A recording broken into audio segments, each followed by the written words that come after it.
Greater Media Broadcast News. Welcome to another edition of Greater Media Broadcast News. I'm Susie Shia, and here are some of the stories we're covering this week. The one-year anniversary of Superstorm Sandy, the November 5th election, the first gay marriages in New Jersey, a fatal car crash in Middlesex County, and the sentencing in a fatal beating case. 1 year after Superstorm Sandy devastated the Jersey Shore, tens of thousands of New Jersey homeowners remain displaced from their homes. While many of them are still trying to rebuild, others are waiting for their houses to be bought out by the government. The storm resulted in more than $36 billion in cleanup and repair expenses in New Jersey, and more than 250,000 Garden State residents applied for FEMA assistance after the storm. 61,000 have been approved to date. This week, Greater Media Newspapers takes a look at the stories of a handful of local residents whose lives have been permanently altered by Sandy. From a Seabright couple who barely escaped with their lives last October and are just now starting to rebuild, to a Sayreville family whose road to recovery has been riddled with pitfalls. For those stories and more on the one-year anniversary of Sandy, see this week's edition of Greater Media Newspapers. You can also find in-depth coverage of the local election races in Middlesex County, Monmouth County, and Ocean County. And here's Mark Rosman with more headlines from this week's papers. Ryan Fletcher is a young man from Manalapan who had a very memorable experience on the day that Sandy struck New York City and the entire East Coast in October 2012. The 24-year-old Fletcher was working in the basement of a building in Lower Manhattan and was with some coworkers when the storm surge sent millions of gallons of water through the barriers that had been set up and into the basement itself. While that water was rushing in, Ryan Fletcher was able to help rescue the two men who had become trapped in that very dangerous situation. It's an amazing story of courage and even a little bit of luck that helped those men survive that near-death experience when Sandy came calling. I hope you'll take a look at that story in the news transcript this week. The November 5th election will seal the fate of the governor's seat. Here's Kathy Chang with an update on what the candidates are doing as Election Day draws near. The November 5th election is quickly approaching, and Governor Chris Christie and Democratic gubernatorial candidate Barbara Buono are campaigning steadfastly, throwing jabs at one another whenever they can as they travel around the state. Governor Christie joined Woodbridge Mayor John McCormick at a groundbreaking ceremony of CPV Woodbridge Energy Center, slated to deliver electric reliability, jobs, and regional economic boost to New Jersey. But here's the difference between what happens in Trenton, New Jersey, and what happens in Washington, D.C. In Trenton, we curse at each other, and then we sit down at the table, and we get things done. In Washington, they curse at each other, and they just keep cursing at each other. Today, the work that we're doing to help build power plants and make energy more affordable for the people of New Jersey, and to make sure that the men and women you see standing to my left and to my right are working as well. The night before, on October 22nd, the Rebovich Institute for New Jersey Politics at Rider University hosted State Senator Barbara Buono, who spoke about why she is running for governor. Because people ask me why I'm running all the time, and I always say to them, how could I not run? Look at the shape our state is in. And so today, the daughter of James Buono, an Italian immigrant who dropped out of high school and became a butcher, is running for governor in the state of New Jersey. Now that, my friends, is the American dream. Wow. And here's a roundup of headlines from this week's papers. The American Red Cross awarded more than $700,000 to the Middlesex County Long-Term Recovery Group to help about 300 people affected by Sandy. The grant will be used to assist them in achieving recovery and to rebuild 30 households in central New Jersey. The first Sandy-related home buyout has been completed. Last Tuesday marked the closing on a Sayreville home, which is now considered state-owned property. The house will be demolished and the property will be dedicated as open space. Authorities in Edison are continuing to investigate a fatal car crash that claimed the lives of 3 township residents on October 15th. Police say a 15-year-old sophomore at J.P. Stevens High School intended to take his own life when he drove his parents' Honda Civic into oncoming traffic on Route 27, killing himself and 2 Edison men who occupied the other vehicle. A group of military veterans are putting a positive spin on their legacy as they work to restore a 50-year-old Huey helicopter from the Vietnam War. Dubbed Operation Huey, the project involves dozens of volunteers, many of whom are Vietnam veterans themselves. The helicopter will be placed at the Vietnam-era Museum and Educational Center in Holmdel, and donations are now being sought for the project. For all this and more, see your Greater Media newspaper today. And now we have Mike Pavlichko of WCTC with an update on the Rutgers football team.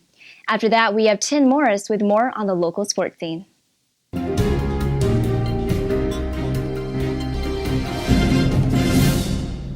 Well, before I get on to this week's topic, just like to go on record reminding everybody what I said last week about Rutgers football getting second chances. Looks like there could be one more this year after Central Florida beat Louisville. So Rutgers still could have a crack if things break the right way for an American Athletic Conference championship and first ever BCS Bowl berth. A lot of football to be played still. The whole second half, in fact. And that's what I'm going to talk about today. As Rutgers embarks on that second half, we'll talk about Rutgers quarterback Gary Nova, the star from Don Bosco Prep, the national power up in Ramsey. And last year, a great start to the year. The second half, not so hot. Threw a lot of interceptions, wasn't taking care of the football. And rather than just shake it off, Nova actually went and did something about it in the offseason. Number one, he worked on his arm strength and his conditioning. And that was an issue last year. He said he felt like, and he made no excuses for his poor performance last year, but he said he felt like he was tiring out later in games. So he worked on that, number one. Number two, he's become more of a leader, vocally and by example, and his teammates back him up. That's not just him talking about it. Wide receivers Brandon Coleman, Leonte Carew, center Batim Boujari, everybody to a man saying Gary Nova taking more responsibility for what happens on and off the field. So we'll see how that turns out. If indeed he'll have a better second half of the year this year than he did last year, and maybe this time Rutgers will be better poised to take advantage of any second opportunities they might have in seeking their first ever BCS Bowl berth. I'm Mike Pavlichko on 1450 WCTC and WCTCAM.com. Monmouth County has become the center of the high school cross-country universe in New Jersey. Christian Brothers Academy is not only the number one ranked team in the state, but the country as well. Middletown North's Tom O'Neill is the reigning state champion in the sport, and one of his closest rivals is Freehold Township's Dylan Tarpey. The county has the state's number 1 and 2 ranked girls teams in Red Bank Catholic and Rumson Fairhaven, as well as Holmdel, Freehold Township, and Middletown South, all of which have been ranked in the top 10 in the state during the season.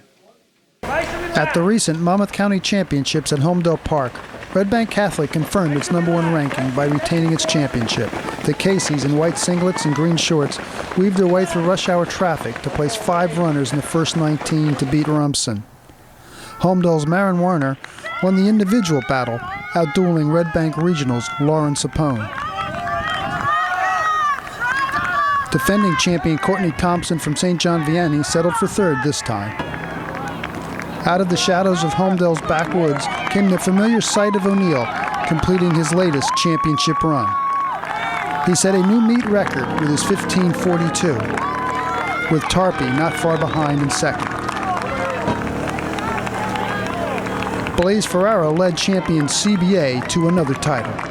Tim Morris for Greater Media Newspapers.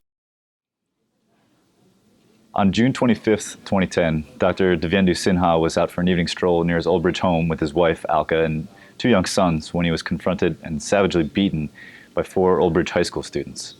Sinha succumbed to his injury days later at Robert Wood Johnson University Hospital, leaving behind a torn and shattered family. More than 3 years of hearings commenced before, on October 18th, 3 of his attackers were sentenced to jail terms for their role in the arbitrary beating. Christopher Conway, age 20, was sentenced to 7 years in state prison for aggravated manslaughter. Christian Tinley, age 21, and Cash Johnson, 20, were sentenced to 6 months in county jail for simple assault on Sinha's sons, the maximum sentence for that offense. Alka and her sons poured their heart into courtroom testimony, urging Superior Court Judge Bradley Ferenz to impose the maximum sentences on the perpetrators. to hear how their husband and father's death has radically changed their lives and opinions of the justice system. Check out this week's Suburban. Gay couples are now allowed to tie the knot in New Jersey. Here's Keith Humiller with the story of two local couples who approached the altar for the first time. New Jersey is officially the 14th state in the nation to allow same-sex marriage, and two Monmouth County couples were among the first to exchange vows when the rule change went into effect Monday morning. Aberdeen residents Marcy and Karen Nicholas McFadden were married at 12:01 a.m. on the Asbury Park Boardwalk. 4 minutes later, Red Bank Councilman Ed Zipprich officially tied the knot with his 17-year partner, John Paul Nicolaides, at Red Bank Borough Hall. Surrounded by friends, family, and dozens of supporters, the newlyweds joined couples throughout the state in breaking down the long-standing legal barrier shortly after midnight on October 21st. In this week's Hub, Atlanticville, and Independent newspapers, we talked to the local couples about their wedding day experiences and asked them how they feel to be among the first couples in the state to exchange vows. We also speak to Marcy Nicholas McFadden about her 11-year legal battle with the state, which ultimately changed New Jersey law and ushered in a new era of equal rights in the Garden State. A new dune system in Seabright will help protect its shores from future storms. Nicole Antonucci has more. The state continues to clash with many shore towns over building dunes as a measure of protection against future storms, but Seabright wants to build a new barrier in December. Officials are working with the Coastal Research Center at Stockton College to rebuild the dunes along its 3-mile shore. During Superstorm Sandy, a rising surge breached the dunes and seawall, damaging more than 100 businesses and 1,100 properties. On December 7th, the community will begin planting more than 10,000 buds of American beach grass, which will fortify the mounds of sand against future storms. To read more about the Dune Project, visit gmnews.com. For more in-depth coverage and additional stories, see your Greater Media newspaper today. This is Susie Shia. Thanks for tuning in.